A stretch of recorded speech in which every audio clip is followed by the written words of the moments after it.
But you know what? Religion was quoted to them.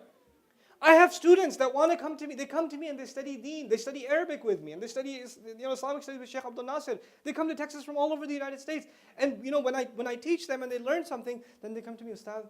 And these are sisters in hijab, and they've traveled to study, and they've memorized Quran. And Ustad, there's this one hadith.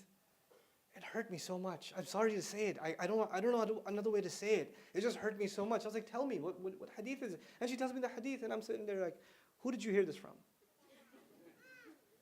Because it's not the hadith that's imbalanced. It's not the ayah that's imbalanced. It's the guy representing it. The guy teaching it. The person who doesn't have balance themselves is going to paint the entire religion in a corrupt way, meeting their own, or in light of their own personal psychological problems. And what that's done for an entire generation of Muslims is it scared them away from Islam. A balanced approach to religion, if you don't have it, you're going to see an exodus from the religion. You're going to see people running from the religion. You have, the hadith of, Umayma radiallahu ta'ala anha. She comes and complains to the Prophet sallallahu alaihi wasallam. And actually, this is a famous hadith. I'll tell you one part of it. And I sat with Sheikh actually, he's the gem over here. You have Sheikh Abdullah Adhami, about this hadith. And he explained this to me, and I was in tears, like, you have to come to our campus and explain this to our students. And he said, he can't travel. So you're lucky, he can't even travel. He's here. You're just lucky. So anyway, I'm talking about this hadith, and this hadith is used to quote or to tell people that women should pray in the innermost part of their home. The most private part of your home, that's where you're supposed to pray. Okay? And this is hadith is used to justify that women shouldn't come to the masjid. They should pray in the innermost part of their home.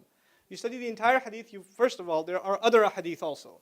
Other ahadith where women complain to the Prophet ﷺ, we come for Salatul Fajr. Where do they come?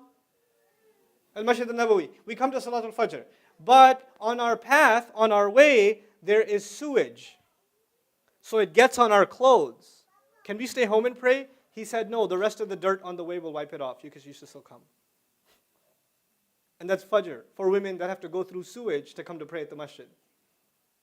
We don't quote that one. By the way, Umayma's story, this woman who the Prophet told you should pray in the innermost part of your home, when she asked to pray at the masjid, when you learn the whole story, you learn lots of fun things. She was in a troubled marriage. Her husband was super jealous of her, like protective of her. He used to poke her while she prayed. Yep.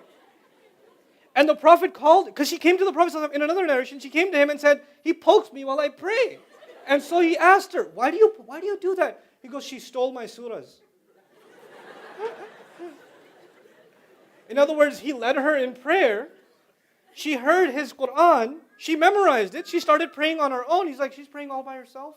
I'm not leading her in prayer. And actually, he felt left out that she was praying on her own. So he used to poke her in salat. And then when he comes to the masjid to pray, he gets really angry because he's so obsessed with his wife. He can't spend 10 minutes without her. So the fact that she's in the masjid, it just drives him crazy. He just wants her with him all the time. So the Prophet ﷺ told her, look, you need to save your marriage first, basically.